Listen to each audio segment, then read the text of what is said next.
So chapter 11 chapter 11 நம்ம என்ன பார்க்க போகிறோம் அப்படின்னு பார்த்தா namespaces and preprocessor directives. Namespaces அப்படின்னா என்னென்னு பார்த்தோன்னா, அதாவது வந்துட்டு எப்படி ஒரு பர்டிகுலர் ப்ரோக்ராம்ஸை குரூப் ஆஃப் ப்ரோக்ராம்ஸ் ஃபைல்ஸை வந்து எப்படி நம்ம குரூப் பண்ணி வைக்கணும் அப்படிங்கிறதுக்காக தான் நேம் ஸ்பேஸ்ன்ற கான்செப்ட் யூஸ் பண்ணுறோம். ஸோ வந்து எல்லா ப்ரோக்ராமும் நம்ம மேலே பார்த்துருப்போம், யூசிங் சிஸ்டம் டாட் ஐஓ அப்படிங்கிறது. எதுக்காக அதை யூஸ் பண்ணுறோம் அப்படின்னு பார்த்தோன்னா, அந்த சிஸ்டம்ங்கிற ஒரு நேம் ஸ்பேஸ்க்குள்ளே இருக்கிற ஃபங்க்ஷன் நம்ம ஆக்சஸ் பண்ணுறோம். ஸோ அதுக்காக தான் யூசிங் நேம் ஸ்பேஸ் அப்படிங்கிறது யூஸ் பண்ணுறோம். ஸோ இப்போ வந்து நம்ம வந்து கஷ்டமாக நம்ம ஒரு நேம் ஸ்பேஸ் கிரியேட் பண்ணோன்னா கூட பண்ணிக்கலாம். நம்ம வந்து ப்ரோக்ராம் கிரியேட் பண்ணுறப்போ ஒரு ஃபைல் ப்ராஜெக்ட் நேம் கேட்குது இல்லை, ஸோ நம்ம டைப் பண்ணுறோம், அதுதான் வந்து நம்மளோட நேம் ஸ்பேஸ். ஸோ இந்த நேம் ஸ்பேஸ் எப்படி நம்ம கால் பண்ணணும் அப்படின்னு பார்த்தோன்னா, இப்போ ஒரு நேம் ஸ்பேஸ்க்குள்ளே இருக்கிற ஒரு ப்ரோக்ராமை அந்த ப்ரோக்ராம்குள்ளே இருக்க ஒரு ஃபைலை நம்ம கால் பண்ணணும் அப்படின்னா வந்துட்டு first name space dot file name dot class name. So இந்த மாதிரி தான் வந்து அந்த நேம் ஸ்பேஸ் வந்து நம்ம ஆக்சஸ் பண்ண முடியும். அதாவது வந்து நேம் ஸ்பேஸுக்குள்ளே இருக்கிற ஒரு ஃபைலை ஆக்சஸ் பண்ண முடியும்.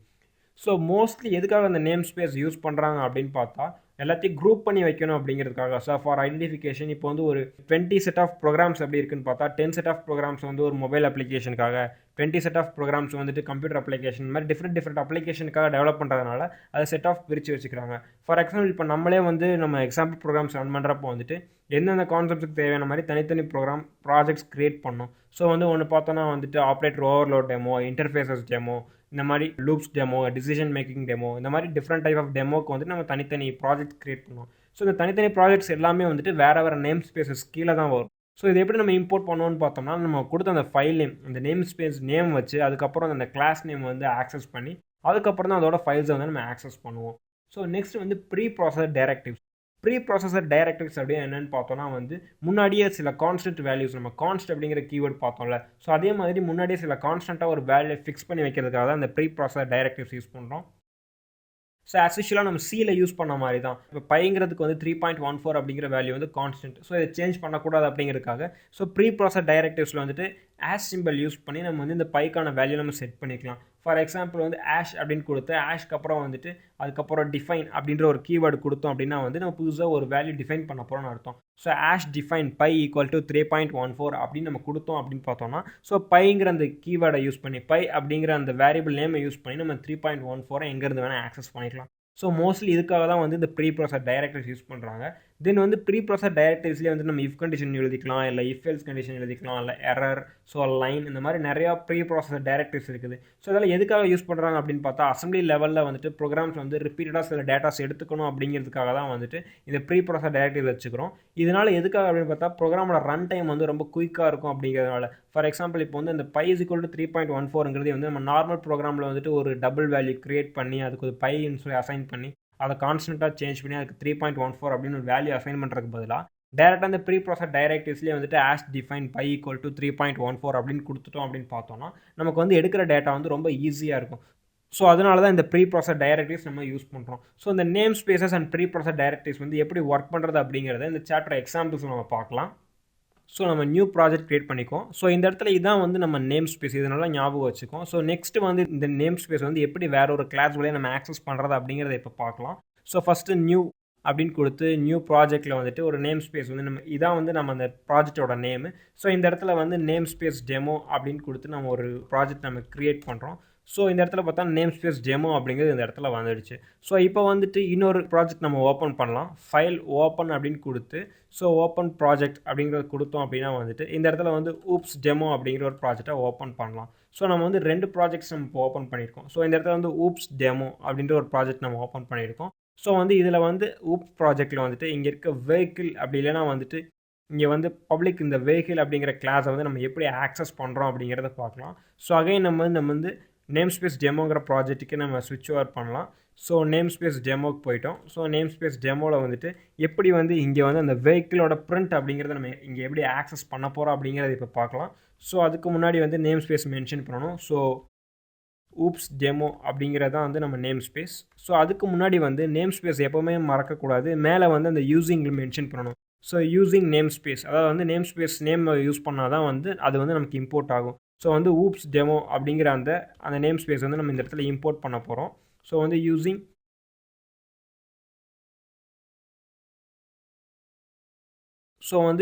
ஊப்ஸில் வந்து நமக்கு எதுவுமே கிடைக்கல. எதனால அப்படின்னு பார்த்தா வந்து ஸோ வந்து வேறு நேம் ஸ்பேஸில் இருக்குது. ஸோ அதை வந்து ஃபஸ்ட் நம்ம வந்து இம்போர்ட் பண்ணணும். ஸோ அதை எப்படி இம்போர்ட் பண்ணுறது அப்படிங்கிறது பார்க்கலாம். ஸோ இந்த இடத்துல வந்துட்டு ஆட் கொடுத்தோம் அப்படின்னா வந்துட்டு இன்னொரு ப்ராஜெக்ட் வந்து ஆட் ஆகும். ஸோ இந்த இடத்துல வந்து இன்னொரு ஆப்ஷன், அதாவது இன்னொரு நேம் ஸ்பேஸ் ஆட் பண்ணுறதுக்கான ஒரு ஆப்ஷன் இல்லை. பட் வந்து நம்ம இதே நேம் ஸ்பேஸுக்குள்ள மல்டிபிள் ப்ரோக்ராம்ஸ் வந்து கிரியேட் பண்ணிக்கலாம். ஃபார் எக்ஸாம்பிள் இப்போ வந்து இன்னொரு ப்ரோக்ராம் நம்ம கிரியேட் பண்ணலாம். ஸோ ரைட் கிளிக் பண்ணி ஆட் கொடுத்தோம் அப்படின்னா வந்துட்டு நியூ ஐட்டம். ஸோ என்ன ஐட்டம் நம்ம கிரியேட் பண்ண போகிறோம்னு பார்த்தா, நம்ம வந்து விஷுவல் C# வந்து ஒரு கிளாஸ் கிரியேட் பண்ண போகிறோம். ஸோ அந்த கிளாஸுக்கு ஒரு நேம் கொடுத்துட்டோம், கிளாஸ் 1 அப்படிங்கிற ஒரு நேம் கொடுத்துட்டோம். ஸோ இந்த இடத்துல வந்து கிளாஸ் 1க்கு வந்துட்டு இங்கே வந்து ஒரு மெயின் ஃபங்க்ஷன் நம்ம கால் பண்ணுறதுக்கு பதிலாக இந்த இடத்துல வந்து ஒரு ஃபங்க்ஷன் எழுதுவோம். So public void name space function அப்படின்னு எழுதுவோம். ஸோ நேம் ஸ்பேஸ் ஃபங்க்ஷன் அப்படின்னு ஒரு ஃபங்க்ஷன் எழுதுகிறோம். ஸோ இதில் வந்துட்டு நான் என்ன கொடுக்குறோம் அப்படின்னு பார்த்தா, console.writeline வந்துட்டு ஸோ நேம் ஸ்பேஸ் ஒர்க்கிங் அப்படின்னு சொல்லிட்டு ஒரு ஸ்டேட்மெண்ட் நம்ம கொடுக்குறோம். ஸோ இப்போ வந்து செமிகாலன் கொடுத்து இதை நம்ம டெர்மினேட் பண்ணியாச்சு. ஸோ இந்த கிளாஸ் 1 எப்படி வந்து இந்த ப்ரோக்ராமில் நம்ம இம்போர்ட் பண்ணுறது அப்படிங்கிறது பார்க்கலாம். ஸோ அதுக்கு முன்னாடி யூஸிங் நேம் ஸ்பேஸுக்கு பதிலாக யூஸிங் நேம் ஸ்பேஸ் டெமோ அப்படிங்கிற ஒரு நேம் ஸ்பேஸ் நம்ம வந்து இம்போர்ட் பண்ணிட்டோம். ஸோ இப்போ இம்போர்ட் பண்ணவுடனே இப்போ இந்த கிளாஸ் 1 அப்படின்ற கிளாஸ் வந்து நம்மளால் இங்கே ஆக்சஸ் பண்ண முடியும். ஸோ எப்படி நம்ம ஆக்சஸ் பண்ணுறோம் அப்படின்னு பார்த்தா, namespace demo dot class 1 அப்படின்னு சொல்லிட்டு நம்ம ஆக்சஸ் பண்ணுறோம். ஸோ C = நியூ கிளாஸ் அப்படின்னு சொல்லி கூட நம்ம ஆக்சஸ் பண்ணிக்கலாம். இல்லை வந்து இப்போ வந்து அந்த மெத்தட் நம்ம கால் பண்ண போகிறோம் அப்படின்னா c.namespace ஃபங்க்ஷன். ஸோ வந்து இதை கால் பண்ணிட்டோம்.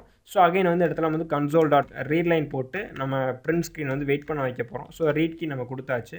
ஸோ இப்போது ஒரு அவுட்புட் எப்படி வருது அப்படிங்கிறத நம்ம பார்க்கலாம்.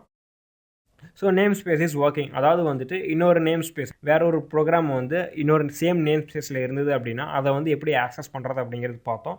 ஸோ இதே மாதிரி நேம் ஸ்பேஸில் வந்து எப்படி நம்ம ஆக்சஸ் பண்ணுறோம் அப்படிங்கிறத பார்க்கலாம். ஸோ நம்மளால் யூஸிங் மூவ்ஸ் டெமோ, அதாவது வந்து வேற ஒரு நேம் ஸ்பேஸை வந்து நம்மளால் ஆட் பண்ண முடியல. எதனால் ஆட் பண்ண முடியல அப்படின்னு பார்த்தா, நம்ம சொல்யூஷன் எக்ஸ்ப்ளோரில் வந்து ஒரே ஒரு நேம் ஸ்பேஸ் மட்டும்தான் ஓப்பன் பண்ணி வச்சுருக்கோம். ஸோ அதனால் நம்மளால் அதை ஆட் பண்ண முடியல. ஸோ பட் வந்து நம்ம இன்னொரு ப்ராஜெக்ட் நம்ம இம்போர்ட் பண்ணணும் அப்படின்னா வந்து நமக்கு ஈஸியாக வந்து இந்த நேம் ஸ்பேஸ் வந்து இம்போர்ட் ஆகிடும். பட் வந்து இந்த நேம் ஸ்பேஸே நம்ம வந்து ஈஸியாக ஒர்க் ஆகுது. நம்ம எப்படின்றத பார்த்தோம். ஸோ 2 ப்ரோக்ராம்ஸ் கிரியேட் பண்ணி class1.cs அண்ட் program.cs கிரியேட் பண்ணி ஸோ இதிலே இந்த நேம் ஸ்பேஸ் எப்படி ஒர்க் ஆகுது அப்படிங்கிறத பார்த்தோம்.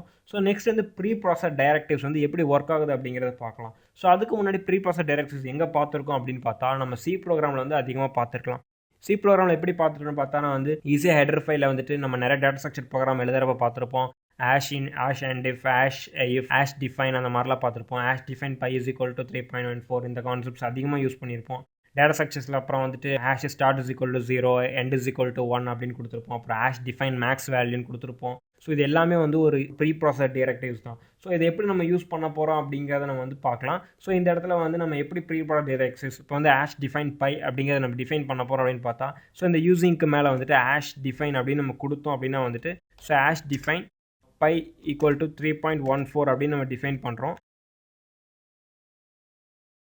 So pi is equal to 3.14 கொடுத்துட்டோம். பட் இந்த இடத்துல சம் எரர்ஸ் வருது. ஸோ அது எப்படி நம்ம ரெக்டிஃபை பண்ணுறது அப்படிங்கிறத நம்ம பார்க்கலாம். ஸோ ஸ்டில் இந்த எரர் தான் வருது. ஸோ என்ன பண்ணுறது அப்படிங்கிறத இப்போ பார்ப்போம். ஸோ எப்படி நம்ம அதை யூஸ் பண்ணுறது அப்படின்னா, யூசிங் டாப், அதாவது வந்து யூசிங்க்கு மேலே நம்ம யூஸ் பண்ணணும். ஸோ வந்து define அப்படிங்கிறத மென்ஷன் பண்ணியாச்சு. ஸோ pi அப்படிங்கிறத மென்ஷன் பண்ணிட்டோம். ஸோ இப்போ வந்து எந்த எரருமே வரல. ஸோ சிங்கிள் லைன் கமெண்ட் மட்டும் வருது. எதுக்காக அப்படின்னா வந்துட்டு நம்ம வந்து செமிகாலன் யூஸ் பண்ணக்கூடாது அப்படிங்கிறதுக்காக தான் வருது. ஸோ define pi அப்படிங்கிறத நம்ம கொடுத்துட்டோம். பட் இந்த பைக்குன்னு நம்ம வந்து வேல்யூ அசைன் பண்ணல. ஸோ எப்படி இதுக்கு பைக்கு வேல்யூ அசைன் பண்ணுறது அப்படிங்கிறத பார்க்கலாம். ஸோ 3.14 அப்படின்னு சொல்லிட்டு நம்ம அசைன் பண்ணியாச்சு. ஸோ வந்து இந்த இடத்துல இன்னும் ஈக்குவல் சிம்பிள் யூஸ் பண்ணாதனால நமக்கு எரர் காட்டுது. So pi is equal to 3.14 அப்படின்னு நம்ம மென்ஷன் பண்ணியாச்சு. பட் ஸ்டில் நமக்கு இன்னும் எரர் தான் நமக்கு கிடைக்குது. ஸோ C மாதிரி இதில் வந்து pi equal to 3.14 அப்படிங்கிற வேல்யூ அசைன் பண்ண முடியல. ஃபஸ்ட்டு செட் ஆஃப் கேரக்டர்ஸ்க்கு மட்டும் தான் வந்து அசைன் பண்ண முடியுது. ஸோ இப்போ வந்து நம்ம இதிலே வந்து எப்படி endif யூஸ் பண்ணோம் அப்படின்னு பார்த்தோம்னா, if கண்டிஷன்ஸ் யூஸ் பண்ணோம், if யூஸ் பண்ணலாம். ஸோ if யூஸ் பண்ணதுக்கப்புறம் இப்போ வந்து pi அப்படின்னு கொடுத்துருக்கோம். ஸோ pi வந்து டிஃபைன் ஆகிடுக்கா இல்லையா அப்படின்னு செக் பண்ணுறதுக்காக #pi அப்படின்னு கொடுத்துருக்குறோம். ஸோ இப்போ வந்து console.writeline கூட கொடுக்கலாம். ஸோ console.writeline வந்து நம்ம என்ன கொடுக்கலாம் அப்படின்னு பார்த்தா, console.writeline வந்து இந்த இடத்துல ஒர்க் ஆகலை. ஸோ வந்து இது எப்படி நம்ம ஃப்யூச்சரில் யூஸ் பண்ணுறது அப்படிங்கிறது பார்க்கலாம். ஸோ இந்த ப்ரோக்ராமிங் லெவலில் வந்துட்டு define மாதிரி if நம்ம யூஸ் பண்ண முடியுது அப்படின்றத பார்க்கலாம். ஸோ console.writeline வந்துட்டு pi is defined அப்படின்றதுக்காக கொடுக்கறதுக்காக நம்ம ஒரு சின்ன ஒரு எக்ஸாம்பிள் நம்ம கொடுக்கலாம். ஸோ console.writeline வந்துட்டு pi is defined அப்படின்னு நம்ம கொடுத்துட்டோம். ஸோ இப்போ வந்து இதோட அவுட்புட்ஸ் எப்படி வருதுங்கிறத பார்க்கலாம். பட் அதுக்கு முன்னாடி வந்து இந்த இடத்துல நம்ம கண்டிஷன்ஸ் கொடுக்கணும். ஸோ கண்டிஷன்ஸ் நம்ம கொடுத்துட்டோம். ஸோ இந்த இடத்துல திருப்பி அந்த வந்து நம்ம எண்ட் பண்ணணும். ஸோ அதனால் வந்து endif அப்படின்னு நம்ம கொடுத்துட்றோம். ஸோ இந்த இடத்துல வந்து நம்ம கரெக்டாக வந்து இந்த ப்ரீ ப்ராசஸர் வந்து ஸ்டார்ட் ஆகி எண்ட் ஆகிடுச்சு. ஸோ இப்போ இதை ரன் பண்ணலாம். நமக்கு இந்த அவுட்புட் எப்படி கிடைக்குது அப்படிங்கிறத பார்க்கலாம். So name space is working மட்டும்தான் வந்திருக்கு. ஸோ வந்து இந்த ரீட் கீயை வந்து லாஸ்ட்டில் போடலாம். ஸோ வந்து ரீட் கீ வந்து இந்த இடத்துல நம்ம வந்து முடிச்சதுக்கப்புறம் நம்ம ரீட் கீ போடுறோம். ஸோ இப்போது ஒரு அவுட்புட் எப்படி வருது அப்படிங்கிறத இப்போ பார்க்கலாம். ஸோ இந்த இடத்துல நேம் ஸ்பேஸ் ஒர்க்கிங் மட்டும்தான் வருது. பட் வந்து பை இஸ் டிஃபைன்ட் அப்படிங்கிற ஒரு அவுட்புட் வந்து நமக்கு வரவே இல்லை. ஸோ என்ன ப்ராப்ளம் அப்படிங்கிறத இப்போ பார்க்கலாம். ஸோ நம்ம எப்படி கொடுத்தாலும் நமக்கு அவுட்புட் வரல. எதனால் அப்படின்னு பார்த்தா வந்து இன்பில்ட்டாகவே விஷுவல் ஸ்டுடியோ வந்துட்டு டீபக்கிங் லெவல் எல்லாமே வந்து பைனரி லெவலில் கொண்டு போகிறதுனால சிஸ்டம் வந்து பைனரிஸ் வழியாக கம்யூனிகேட் பண்ணுறதுனால வந்துட்டு இந்த ப்ரீ ப்ராசஸர் எல்லாமே வந்து பைனரி லெவலில் கம்யூனிகேட் பண்ணிக்குது. சப்போஸ் சம் எரர் ஏதாவது வந்துச்சுன்னா வந்து இந்த டீபக் லெவலில் வந்துட்டு ஸோ நமக்கு வந்து டிஸ்பிளே ஆகும். ஸோ எப்படி அப்படின்னு பார்த்தோன்னா வந்து இது டீபக் லெவல் எப்படி டிஸ்பிளே ஆகும்னு பார்த்தா நம்ம பைனரிஸ் வழியாக பார்த்தோம் அப்படின்னா வந்து அதோட அவுட்புட்ஸ் வந்து நமக்கு கிடைக்கும். ஸோ இதுதான் வந்துட்டு நேம் ஸ்பேஸ் அண்ட் வந்து ப்ரீ ப்ராசஸரோட ஒரு அட்வான்டேஜ். ஸோ ப்ரீ ப்ராசஸர் வந்து எதுக்காக யூஸ் பண்ணுறோம் அப்படிங்கிறது பார்த்தோம். அதாவது வந்துட்டு சில கான்ஸ்டன்ட் வேல்யூஸ் நம்ம டிஃபைன் பண்ணணும் அப்படிங்கிறதுக்காக வந்துட்டு ஹேஷ் டிஃபைன் யூஸ் பண்ணி பண்ணோம். தென் வந்து இந்த இடத்துல வந்து ஹேஷ் இஃப் ஹேஷ் அதாவது வந்து கண்டிஷனல் ப்ரீ ப்ராசஸர் எப்படி ஒர்க் பண்ணுறது அப்படிங்கிறது பார்த்தோம். தென் வந்து நேம் ஸ்பேசஸ்னால் என்னன்றதை பார்த்தோம். எப்படி வந்து அந்த நேம் ஸ்பேஸ் அலோகேட் பண்ணுறோம் அப்படிங்கிறது பார்த்தோம். ஸோ எப்படி யூஸிங்ன்ற கீவேர்டு யூஸ் பண்ணுறோம் அப்படிங்கிறது பார்த்தோம். ஸோ எப்படி வந்து ஒரு நேம் ஸ்பேஸில் இருக்கிற வேற ஒரு ஃபைலை வந்து ஆக்சஸ் பண்ணுறது அப்படிங்கிறது பார்த்தோம். ஸோ டிஃப்ரெண்ட் நேம் ஸ்பேஸ் இருக்க ஃபைலை வந்து எப்படி நம்ம ஆக்சஸ் பண்ணுறோம் அப்படிங்கிறது பார்க்குறோம். ஸோ இப்போ எப்படி டிஃப்ரெண்ட் நேம் ஸ்பேஸ் இருக்க ஃபைல்ஸ் ஆக்சஸ் பண்ணுவோம் அப்படின்னு பார்த்தோம்னா அது வந்து ரொம்ப ஈஸி. இன்னொரு நேம் ஸ்பேஸ்னு ஒன்று க்ரியேட் பண்ணிக்கலாம். Name space new name space அப்படின்னு கூட நம்ம க்ரியேட் பண்ணிக்கலாம்.